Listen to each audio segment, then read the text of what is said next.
박원순 시장 일가가 썼던 이 공간의 임대료를 서울시가 매달 1,000만 원이 넘는 비용을 계속 지불해야 한다는 보도도 나오고 있습니다. 세비가 줄줄 새고 있다는 겁니다.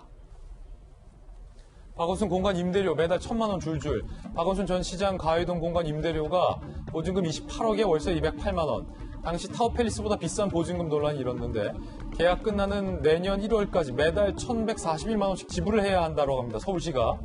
보증금에 대한 환산 임대료와 월세라고 해요. 해당 공간은 선출직 공무원이 서울시장만 사용이 가능한데 직무대행 부시장은 사용 불가하고 공간 운영비의 재원은 당연히 세금이고 현재는 박원순 시장의 유족이 거주 중인데 8월 말까지 비우겠다, 사용료는 지급하겠다라는 의사를 밝혔다고 합니다.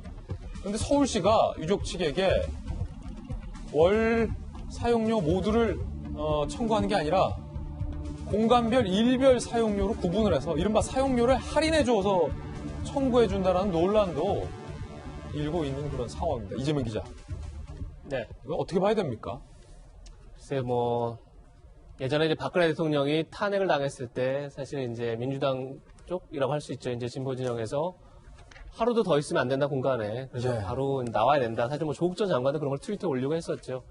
이번에도 통합당 쪽에서 이제 그런 비슷한 논리로 박원순 전 시장 유족들이 계속 공간을 쓰는 건 문제가 있다. 이런 지적들이 나오고 있는데, 그래서 저는 약간 좀, 하여튼 그러니까 박원순 전 시장의, 선택, 그리고 잘못된 선택, 그리고 그 피의 사실에 대한 어떤 이제 하여튼 사회적인 처벌, 이런 건 이제 그건 둘째 치고, 유족들의 또 아픔도 있을 거고, 또 정리할 시간도 필요할 테고, 그런 거에 대해서는 어떤 배려도 좀 필요하지 않나, 이런 생각이 같이 좀 들고요.